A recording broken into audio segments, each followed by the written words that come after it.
Hai, kita berjumpa kembali dalam mata pelajaran PKWU dengan saya Ibu Fuji Kartika.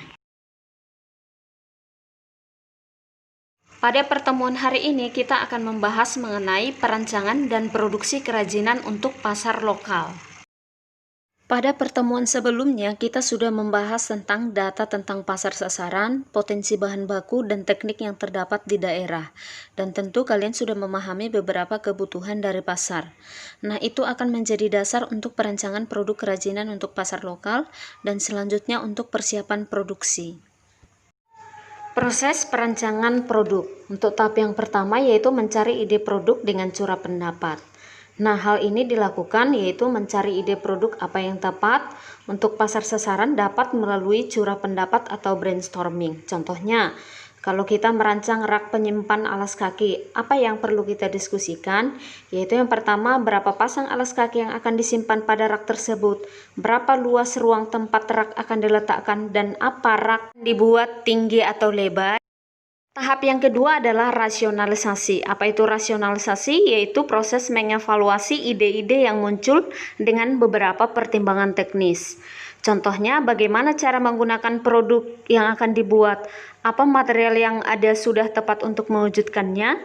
Apakah memungkinkan untuk diproduksi dengan teknik produksi yang ada saat ini?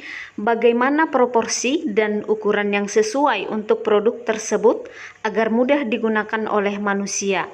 Dan juga boleh pertanyaan-pertanyaan yang lain yang ada dalam proses pembuatan produk yang akan kita buat. Yang ketiga adalah prototyping atau membuat studi model. Nah, di sini produk kerajinan yang akan dibuat adalah berbentuk 3 dimensi dengan studi model. Studi model dapat dilakukan dengan material sebenarnya maupun bukan material sebenarnya.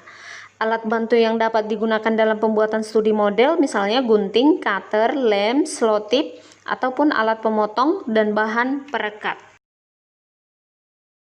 Tahap yang keempat adalah penentuan desain akhir. Studi model dapat menghasilkan 3-5 buah model.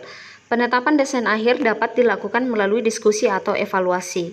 Proses evaluasi menghasilkan umpan balik yang bermanfaat dalam menentukan desain yang akan terpilih.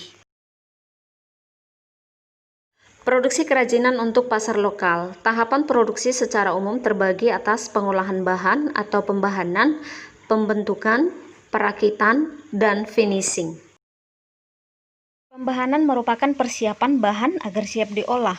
Pembentukan adalah proses membentuk bahan baik dirangkai, ditambah, dikurangi untuk menjadi bentuk yang diinginkan. Perakitan adalah penggabungan beberapa bagian dari bahan yang sudah dibentuk. Dan tahap yang terakhir adalah finishing, yaitu tahap akhir sebagai sentuhan pengindahan, bisa dengan pelitur, cat, lalu dikemas dalam kemasan yang disiapkan. Sekianlah pertemuan kita pada hari ini. Kiranya dapat dipahami oleh anak-anak didik Ibu, dan kita bertemu pada pertemuan berikutnya. Ibu ingatkan, jangan lupa kerjakan tugasnya di Google Classroom. Sampai jumpa dan terima kasih.